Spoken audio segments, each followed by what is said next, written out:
Hello everyone, welcome to my channel. तो बिना किसी देरी के शुरू करते इस ड्रामा का हिंदी एक्सप्लेनेशन का एपिसोड 14। एपिसोड की स्टार्ट बिल्कुल वहीं से होती है जहां पर पिछला एपिसोड खत्म हुआ था, जहां पर लिनोई के पैर में चोट लग गया था और जियांग ने उस पर मेडिसिन लगाई। लिनोई प्यार से उसे देख रही थी, फिर उसे उठाकर अपने साथ ले जाता है। एंड देन नेक्स्ट सीन हमें नेक्स्ट डे का दिखाया जाता है। जैसे ही अपने घर से बाहर आती है तो वहाँ पर जियांग की कार खड़ी होती है और तभी पीछे से जियांग भी वहाँ पर आ जाता है, जो कि लिनोई को कहीं भी नहीं जाने देता बल्कि अपने साथ रेस्टोरेंट लेकर चले जाता है। और जब लिनोई रेस्टोरेंट में काम कर रही थी तब भी जियांग ने उस पर पूरी नजर रखी हुई थी, और वो ऐसा इसलिए कर रहा है क्योंकि वो नहीं चाहता कि लिनोई फिर से कहीं भाग जाए। फिर जैसे ही जियांग वहाँ से जाता है और फैंग आता है तो लिनोई से पूछता है क्या तुम दोनों के बीच में कुछ चल रहा है, क्योंकि ऐसा लगता है कि जियांग जैसे तुमको लाइक करने लगा है। जिसपे लिनोई ने तो उसे कह दिया कि ऐसा नहीं है, पर वो खुद भी इस बारे में सोचने लग जाती है कहीं ये बात सच तो नहीं है। एंड देन नेक्स्ट सीन में हमें दिखाते हैं कि जियांग शाम को भी लिनोई को उसके घर छोड़ने के लिए आता है, और फिर जियांग जैसे ही वहाँ से जाता है तो लिनोई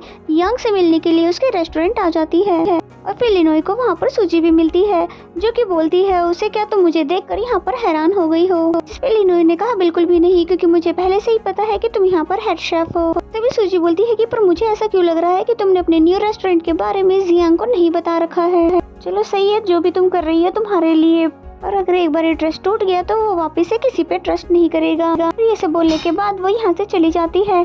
तब यांग उससे पूछता है क्या तुम ठीक हो, जिसपे लिनोई ने कहा कि मैं बिल्कुल ठीक हूँ, पर प्लीज इस बारे में जियांग को कुछ भी मत बताना, यानी कि मेरे रेस्टोरेंट के बारे में। और ये सुनकर यांग मान भी जाता है, और हमें फिलहाल तो बताया नहीं जाता कि ये ऐसा कर क्यों रही है। एंड देन नेक्स्ट सीन में हमें कैन को दिखाते हैं, जो कि बहुत ही बड़ी न्यूज कंपनी की सीईओ से मिलने आया है, जो कि कोई और नहीं बल्कि कैन की बड़ी सिस्टर है। और इसका मतलब ये हुआ कि कैन बहुत ही बड़ी फैमिली से बिलोंग करता है, इसीलिए वो टाइम पास करने के लिए अलग अलग जॉब करता है। और वो अपनी सिस्टर से रिक्वेस्ट करने आया था कि मेरे नए रेस्टोरेंट का इंटरव्यू करवा दो, क्योंकि ऐसा करने से वो और भी ज्यादा फेमस हो जाएगा। और ये सब सुनने के बाद पहले तो वो मानती ही नहीं है, लेकिन वो बहुत ही ज्यादा मेहनतें करता है और जिसके फोर्स करने पर वो फाइनली मान गई। जिसके बाद जैसे ही सूजी की कॉल आती है तो कैन उसको अटेंड करते हुए बाहर जाने लगता है, क्योंकि उसने कहीं पे मिलने के लिए बुलाया है। तभी उसकी सिस्टर ने पूछा कि ये तुम्हारी गर्लफ्रेंड है, जिस पे उसने बहुत ही खुशी के साथ बता दिया कि हाँ ये मेरी गर्लफ्रेंड है। जिसके बाद वो बहुत सारे बैलून लेकर सूजी के पास मिलने के लिए आ गया।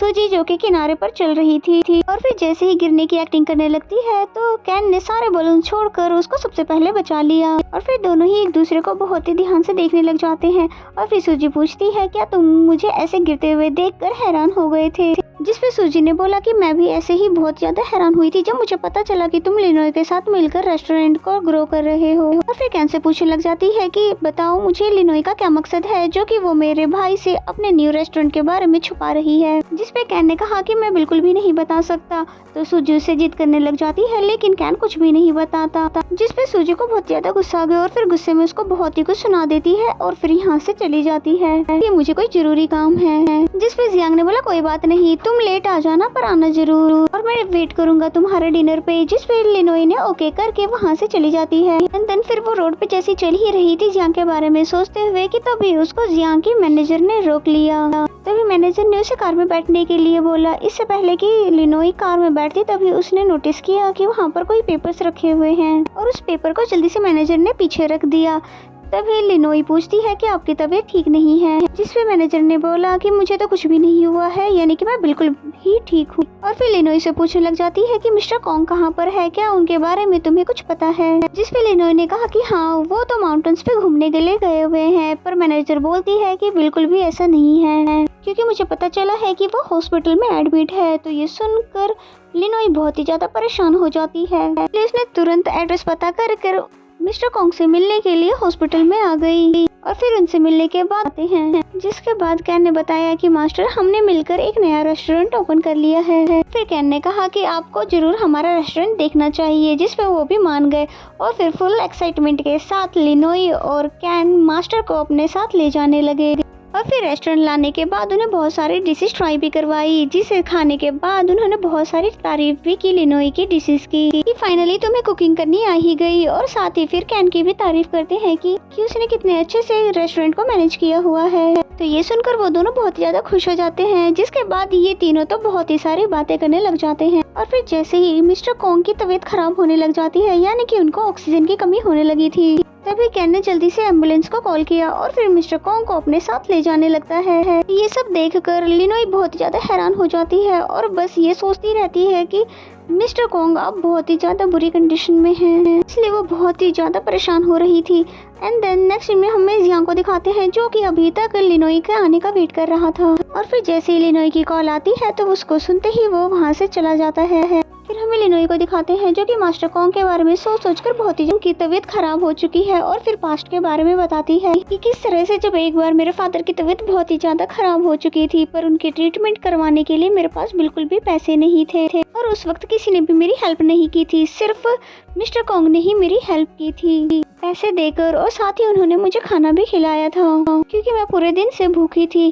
तब मैंने पहली बार 5 स्टार शेफ का डिश टेस्ट किया था और मैंने खुद से ही प्रॉमिस कर लिया था कि मैं हमेशा हर हाल में मास्टर कॉन्ग को ही सपोर्ट करूंगी। और फिर प्रेजेंट में ये सारी बातें सुनकर जियांग बिल्कुल खामोश हो गया और फिर उसको सॉरी भी कहता है। फिर लिनोई ने पूछा कि अगर तुम्हें दोबारा चांस मिले मिस्टर कॉन्ग के साथ कंपटीशन करने का तो क्या तुम दोबारा से उनको हराने की सोचोगे और क्या दोबारा उनके रेस्टोरेंट को बंद करवाने का ट्राई करोगे। जिस पे जियांग ने कोई भी आंसर नहीं किया बल्कि खामोशी से उसकी बातें सुनता रहा। और ये देखकर तो लिनोई को बहुत ही ज्यादा गुस्सा आ जाता है। यहाँ से जाते हुए बहुत ही बुरी तरह से रो भी रही थी और बेचारा जियांग तो वहाँ पर इसी तरह से खड़ा ही रह जाता है।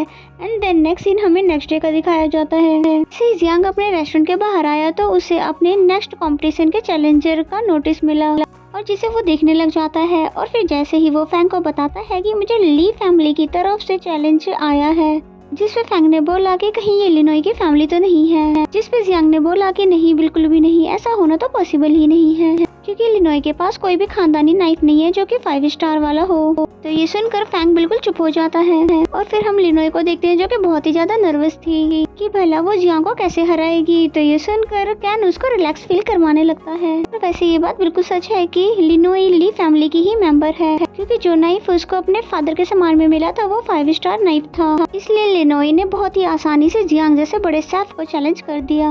और इसी सीन के साथ ये एपिसोड यहीं पे खत्म हो जाता है। तो मेरा एक्सप्लेनेशन अगर आपको अच्छा लगता है तो वीडियो को लाइक करें और चैनल को अभी तक सब्सक्राइब नहीं किया तो सब्सक्राइब कर लें। तो मिलते हैं नेक्स्ट एपिसोड में, तब तक के लिए bye bye and take care.